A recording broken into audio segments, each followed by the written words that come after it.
Joining us in this episode is the Economic Secretary of President Bongbong Marcos, NEDA Secretary Arsenio Balisacan. Secretary RC, happy to see you again. Thank you for interviewing me. Secretary, 2 years into his term, President Bongbong Marcos' government already made gains in terms of cutting poverty rates. The latest data show that poverty rate was cut by about 3 percentage points to 10.9%. That's just a few points shy of the single-digit target poverty rate that you wanted to see by the end of his term, 2028. And that's, 4 years down the road? And you're close, that soon. Are you happy?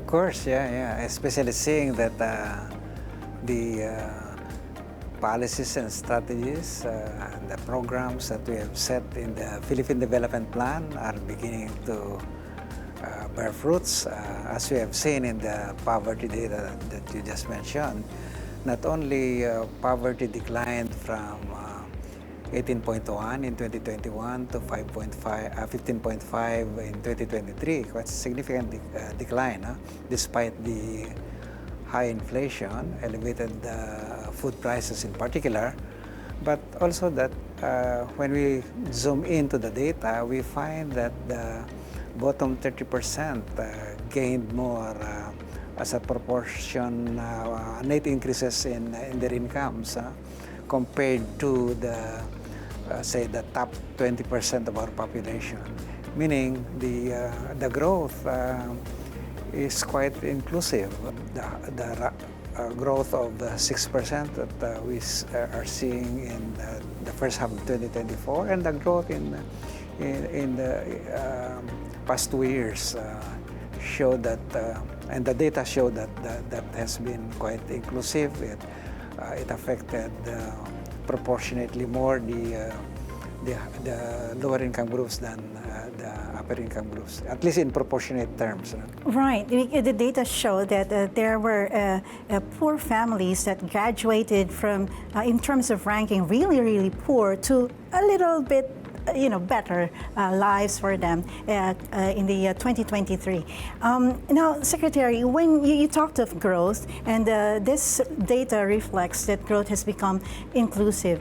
In your goal to reach a single-digit poverty rate by 2028, how much growth rate do we actually need to sustain? We are maintaining the growth trajectory for this year. We're expecting 6 to 7%. For the rest of the administration, 6.5 to 8%. So if we achieve those targets, the poverty rate of 9% by the end of this administration is very much doable. And that could come as early as 2025. Do you think so, given at the rate we're going? Well, no. I think that to be sure, we are looking at 2028. Let's dive deeper into the numbers. Now, if I go back to the poverty threshold, Secretary, that's 13,700 plus. How should we look at that number? First, we are sure that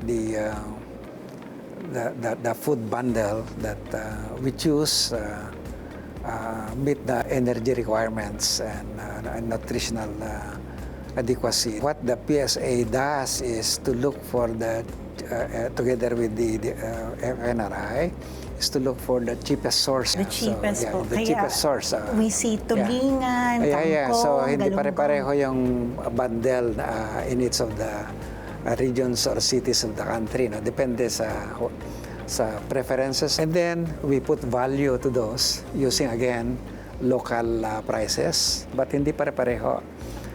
Some areas are more expensive for the same commodity. This become what we call the food thresholds. Now, yung 13,000 that you're saying is the poverty threshold. Yan. To know what that means in terms of on a daily basis, then you can simply divide it by 365. But the point of the exercise is not really to come up with a menu that will allow you to say, this is a decent food basket, this is a food basket that that our society say will consider meeting decent level of living, because that can vary across individuals depending on their circumstances and perceptions. What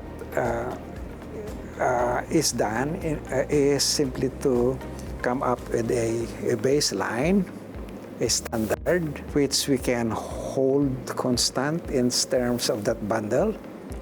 I remember that bundle satisfies the energy requirements, basic nutritional requirements as prescribed by FNRI. The threshold changes because of inflation, because of prices, changes in prices. But in real terms, if you take away the changes in prices, those bundles are the same. And that's how statistics work. You need a baseline. You need a baseline, and you need to ensure that you are not changing your standards from year to year. So that they will be comparable. Because they will no longer be comparable. Exactly. You are comparing apples and oranges, and you can do that. So, for example, some would argue that, bakit malunggay ang nandito, or kangkong. Bakit tinapay ito sa breakfast? As individuals become more able to purchase, have higher purchasing power, of course they can graduate from pandesal to higher valued cereals. No? So mag-change yung quality of the goods that you buy as your purchasing power increases. But kung chinenchan mo yan, ang hirap mo naman i-compare kasi mas higher na yung standard mo rito kaysa yung standard mo from the very beginning. Ang simple condor is, if you have using a 12-inch ruler in the beginning, yan ang the same ruler that you will apply. Secretary, for people like me who understands economics and statistics, I would understand why we're doing that and then having that poverty threshold. Pero para po sa ating mga kababayan na gusto maunawaan na bakit ganun lang kababa ang poverty threshold, babaguhin po ito, hindi ba, by 2025? At anong klaseng pagbabago ang mangyayari? Ang purpose lang nito is i-monitor natin yung progress natin sa poverty reduction. Because we would want to know kung yung mga policies natin, mga programs natin, ang mga strategies natin, or the whole Philippine Development Plan is achieving their objectives. No? That standard, of course, is debatable. No?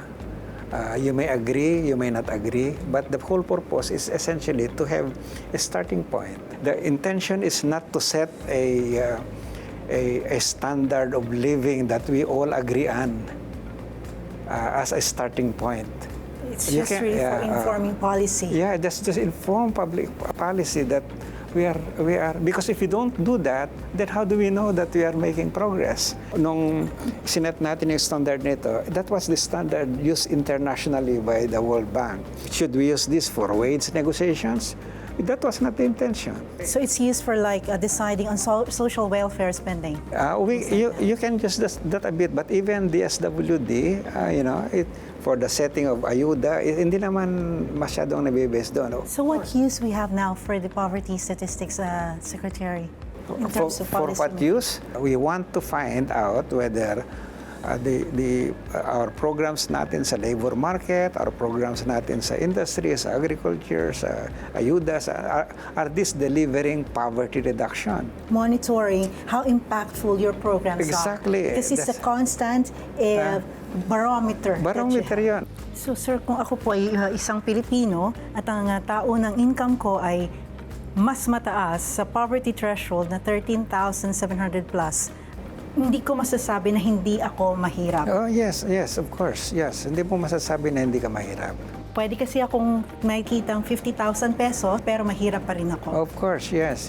Because your standards could be different from what implied by the standard used in the statistic. Well, thank you for helping us understand the statistics and methodology behind the poverty statistics. So let's do away with this one issue that has been well, gusto malaman po ng tao, after Trade Secretary Pascual resigned, there were stories circulating that you might be replacing him as Trade Secretary. What are the chances po that you will get that trade portfolio? Bakit ayaw nyo na sa akin sa NEDA? There's so much work to be done, but I would not venture into that because, it's the president who has chosen his people for the various departments. I insist that I have so much work to do here. Thank you so much, really, for your time, Secretary Arsenio Balisacan. Thank you so much. Yeah.